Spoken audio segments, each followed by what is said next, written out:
Well, welcome back, and here we go again. It is 12:07 today, as we've had some technical difficulties, but I will still give you the promised 20-minute session that I know you've all come here to watch.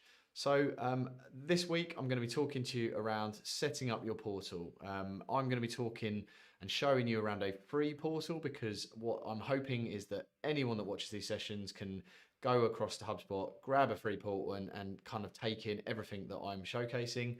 If you have and are lucky enough to have made the jump to some paid functionality and features, brilliant, and there'll be much more you can do. Message me separately, be very happy to talk to you about the paid features. But for now, this is all about free and the amazing stuff that you can get up to with the tools provided. So, second time lucky, we're going to dive in, and hopefully now you are all seeing the dashboard on my screen, and in theory, I'm going to now try again clicking the infamous cog symbol, and looks like we're in business. So brilliant. So when you first arrive at the settings, this is the default screen that you're going to see just over here over my left hand shoulder. And so the first area to focus on will just be to set up all of the basic features around your individual name. So, here's your name, the language, the date and time format that you want, your phone number, and this default page, you've heard me talk probably a few times saying when you first arrive in HubSpot, you typically come and see dashboards. You can at this point make a decision if that isn't the sort of area you want. So if your day-to-day use for HubSpot is much more around, say, advertising or contacts, this is your choice to, this is where you can make that choice to switch your default view. So very often, I personally actually have mine set to contacts. It's just a personal preference, but what that means is that whenever you log into HubSpot, or if you have HubSpot open and you choose to click the HubSpot logo, which is located here in the top left of the screen, that is obviously a return to home functionality. So if I now click that, it's going to take me not very well. Did I not click? I have clicked send, so it's only for the HubSpot account. Okay, so it should be. There we go. I now click the home, return to home, or first login. I would be taken to the contacts section. That's a personal preference. Depends how you use HubSpot, but it's something that took me a while to understand how to use, but it's quite a handy, I think, feature to be able to make a switch. So I am just going to go ahead and turn that back because I'll need that for other weeks. So that's the first screen to look at. You then can jump along here, and these are the tabs. Now, I think if you're going to focus any of your time and energy, make sure you've gone through this general tab and go along all of these at the top here to ensure that your basic setup is corrected. So here is looking at emails. So within HubSpot, you can connect your own personal email account, be that 365, be that Gmail or another provider, straight in. And this allows you the ability to log and track all your emails that you're sending. Massively, massively important. Just the tracking of emails alone is a really feature-rich tool. So you can kind of understand when people have opened and acknowledged and played with your emails, which from a sales perspective gives you an opportunity to make a call knowing that they have or haven't looked at a particular email you sent. But from a kind of auditing and teams perspective, it means that you can have all of your team's emails being logged into the CRM. They're going to be living and breathing in that activity feed that we've looked at, in the activity feed that lives in the contact, deal, or company records that we've looked at over the last few sessions. So Joe's just said that can't see my mouse, so that's great. I will obviously try and talk you through where I'm clicking. So the bits I'm talking around are these tabs at the top. So hopefully just under the big title general, you'll see the word profile, email, calling, calendar, and tasks. They are the tabs, and I am going to just click through these one at a time. So we're currently on email. And the first thing that you can do is go ahead and set up that managed connection to your email. So you can click the word manage connected emails, and it will swing you over to a subsection of the settings. So on the left hand side here, you can see it's jumped us down to email integrations located under the integrations part of the account setup. And this is going to be, if we want to, we can simply click the big orange button, connect an inbox, and that's going to allow us to choose our provider. So if I choose Google, because that's who I use for my email, and again, click connect.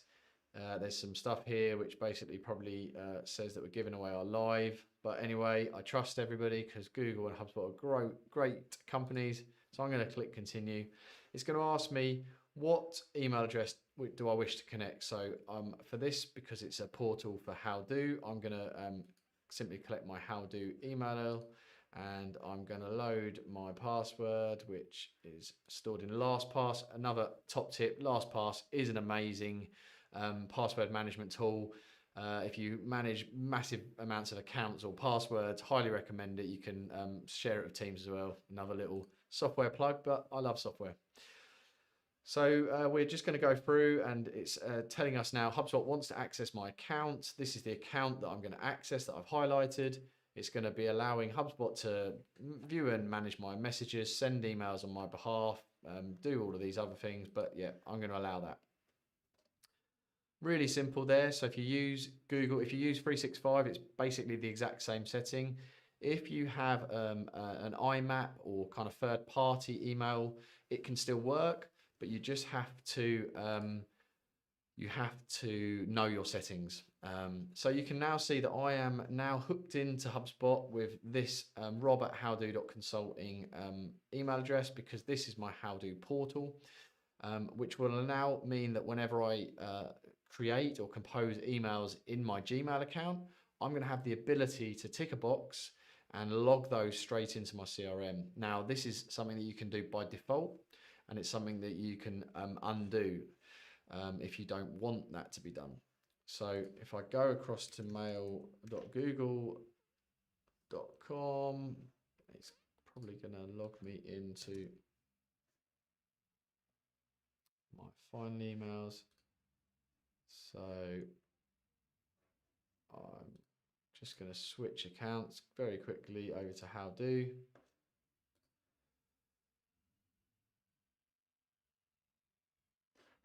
And you can see that I could now, I have multiple HubSpot accounts. This will be very different for you, but I've already got the HubSpot plugin taken, and it says that if I wish to turn on the extension, I can enable it, which I've done. So I've now got this here, and I can click this button, which lives in Gmail, which is the HubSpot logo. And the thing that I really wanted to show you was just the log and track settings. So by default, again, this is a personal preference. By default, I do not log all my emails because I have so many different emails going back and forth in my account that I don't actually wish to log every single one, because there'll be too many emails.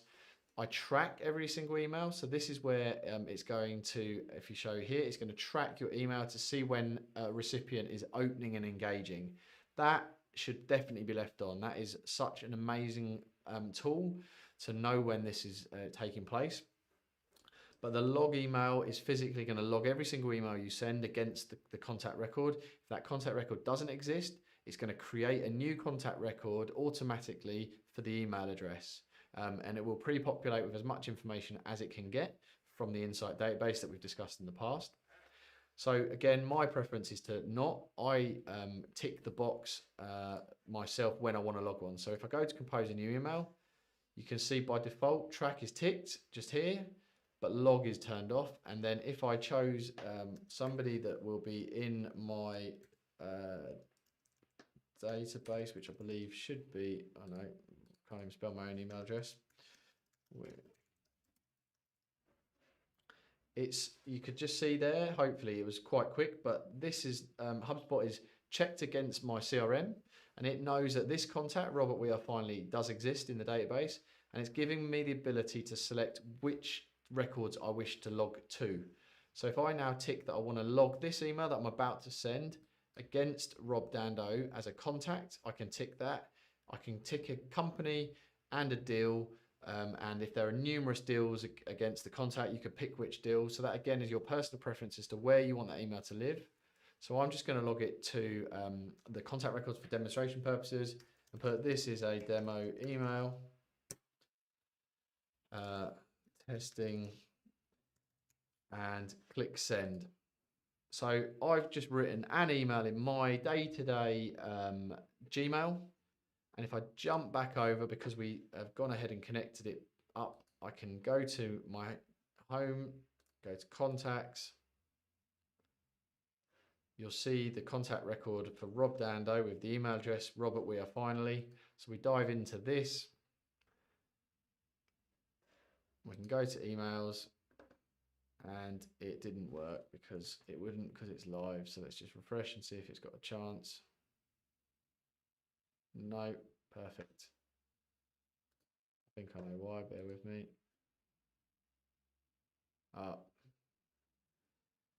Very much classic. As I said to you, I have multiple HubSpot accounts, and I have left my plugin defaulted to my Finally portal. So I just need to go and switch this to How Do. And it will just update. Apologies. This is what happens when you do live demonstrations. But we're gonna go ahead. I'm gonna repeat this, and I'm going to choose to log it to Rob, and it's going to be called testing. This is the first logged email. Click send.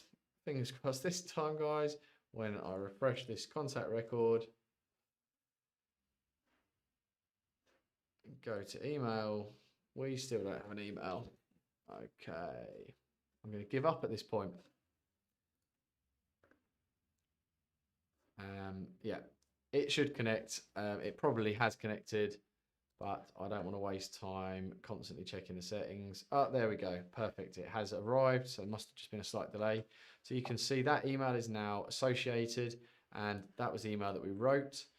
If you click the emails tab along the top where you've got the activity field filters, you can just see that email. So in a really roundabout way, hopefully you've seen how to connect your inbox. So if I'm going to click the cog again now next to my profile picture, I'm going to get back to the settings where we left off under general, and we were on the email tab.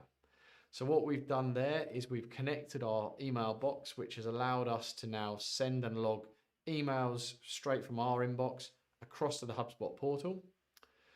The rest of this section within the settings is allowing you to install the browser extension. So mine was already installed, but if you don't, you can click here and download the extension for your machine. And finally, we have an email signature. So you can actually compose directly now from HubSpot emails. So I very quickly show you how to do that. So if we go to a contact record, go back to the same contact record, and we create an email, which is the little envelope here that I'm highlighting that says create an email. You can click that, and you can say, hi Rob,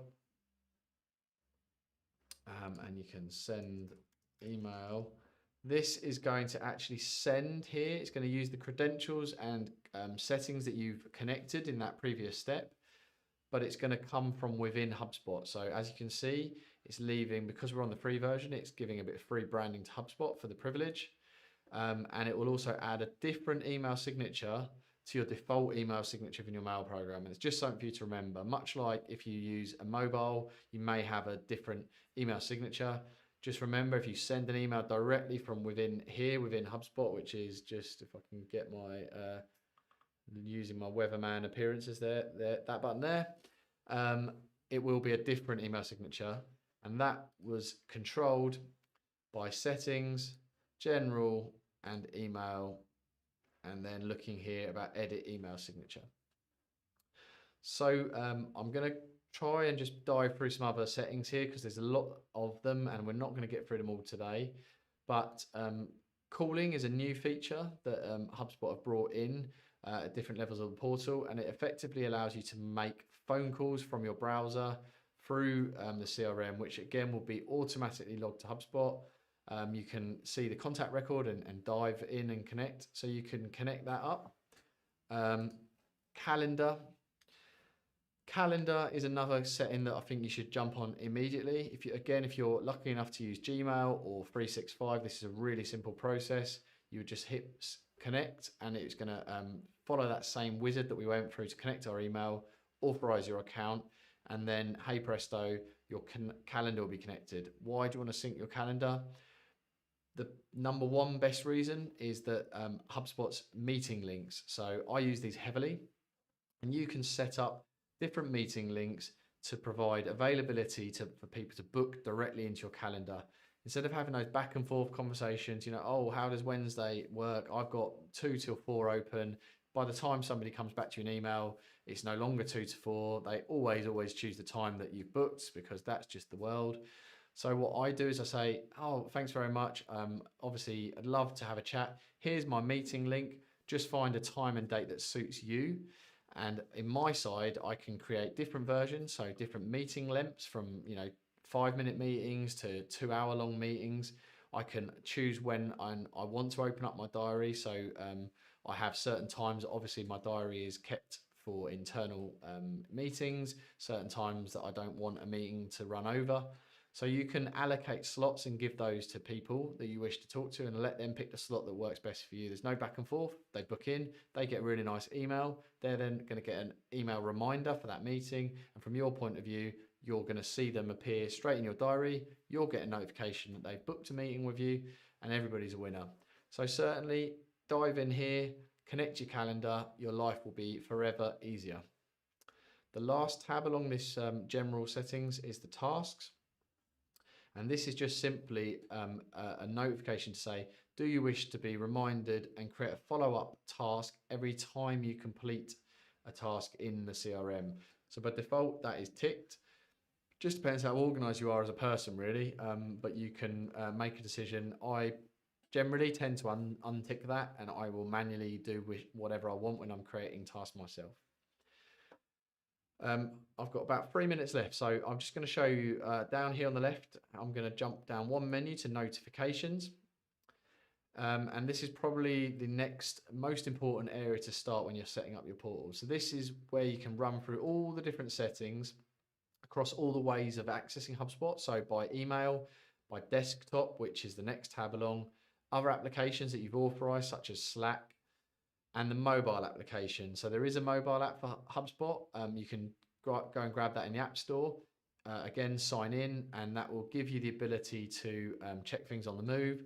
But it will also allow you to, a top tip for that is actually if you want to call somebody from your mobile phone, and you actually access the contact record from within the HubSpot app and click dial, it will dial out using your mobile phone, but it will log that call into the CRM. So it's a way of automatically logging calls. And when I say log, I mean it's going to take a notification. This isn't about recording the call and logging that. There are possibilities with that, but a different session. This is just simply creating an activity feed or timestamp to say you have tried to make a call and how long that call lasted. And then when the call hangs up, you can leave a note to say, how the call went. If there's an outcome, create a follow-up task. If there's anything that needs to be followed up off the back of that call. So it's a great top tip. But I'm going to really stick to email because it's the same for all tabs. It's saying, do you wish to be notified by this method? So yes, I do. That's why a big giant tick here against on. And then what do I get notified about? There are lots. I'm not going to talk you through them, but the best thing to do is just have a look down this comprehensive list and turn on or turn off the notifications you wish. The number one top tip for me is the website visits. Okay, so website visits will notify you how you in whichever method you choose, but I tend to get emails of when contacts in your CRM have visited your website. This is like the amazing feature of HubSpot. And so you can see when people are on your site in real time, taking an action. And from a sales perspective, that gives you a real opportunity to follow up or to understand that, say you've recommended somebody to look at a guide, look at an article that you've sent them, you can see that they've actually done that. in real time, which is brilliant. So guys, that is 12:27. So that is the end of my 20 minutes today. I hope that was useful. I apologize. Technology yet again let me down from the start. Hopefully I've managed to redeem myself in the second 20 minutes. Any questions, please chuck them in the chat. Please message me directly. I will be back again next week and we will continue to look at these settings in more detail. For now, have a really great rest of the week and I look forward to seeing you next week. Bye bye.